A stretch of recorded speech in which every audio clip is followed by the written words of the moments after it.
Kepolisian Papua di Jayapura dinilai tidak profesional dan tidak proporsional dalam menangani massa demonstran di kota Jayapura Selasa 10 Mei 2022. Tanpa mendengarkan aspirasinya, polisi kota Jayapura yang di-backup TNI membubarkan paksa massa pendemo. Ada yang dipukuli hingga ditembaki dengan water cannon dan gas air mata. Direktur Lembaga Bantuan Hukum Papua Emmanuel Gobay mengatakan, cara polisi menangani pendemo kali ini hanya menambah panjang daftar pembungkaman ruang demokrasi di Indonesia. Menurut LBH Papua, 3 hari sebelumnya, PRP sebagai koordinator aksi telah mengeluarkan informasi perihal rencana aksi damai hari ini. Namun mereka diperhadapkan dengan penanganan huru-hara dari pihak polisi. Emmanuel Gobay menilai hal ini menunjukkan citra aparat yang tidak profesional dan tidak proporsional dalam menggunakan kewenangan. Nah, ini saya pikir menunjukkan citra seorang anggota polisi yang tidak profesional ya. Kami tahu sendiri bahwa dalam peraturan pemerintah nomor 2 tahun 2003 tentang disiplin kepolisian itu kan mengatur tentang kewenangan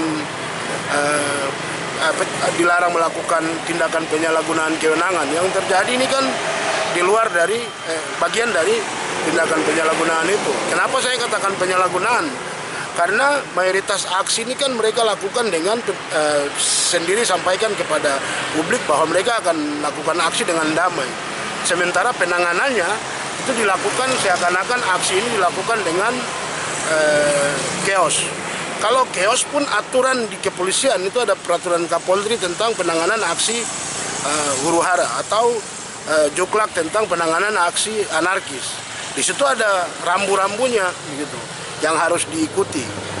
Sementara faktanya PRP melakukan aksi dengan cara yang damai. Damai kemudian diperhadapkan dengan penanganan huru-hara. Ini kan keliru. Gobay menambahkan penanganan huru-hara oleh aparat kepolisian ini juga tidak sesuai dengan mekanisme. Salah satunya ditunjukkan dengan keterlibatan langsung Kasat Intelkam Jayapura Kota yang melakukan pengejaran massa di Jalan SPG Taruna Bakti Waena tanpa ada peringatan terlebih dahulu. Penanganan aksi hari ini dengan pendekatan represif ini menunjukkan bahwa implementasi Perkap tentang penanganan aksi anti huru-hara tidak terlaksana di sini. Begitu. Ini kemudian semakin menambah deretan panjang pembungkaman ruang demokrasi yang dilakukan oleh polisi di Jayapura. Kita lihat saja aksi hari ini di Wamena berjalan dengan damai. Tapi kenapa di Jayapura malah terjadi seperti begini?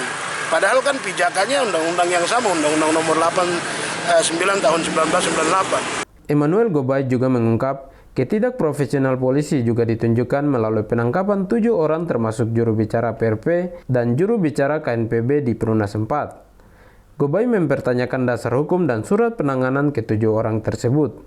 Menurut informasi yang kami terima, ada 7 orang ya yang ditangkap. Sementara kami sendiri belum tahu dengan pasti apa dasar persoalannya.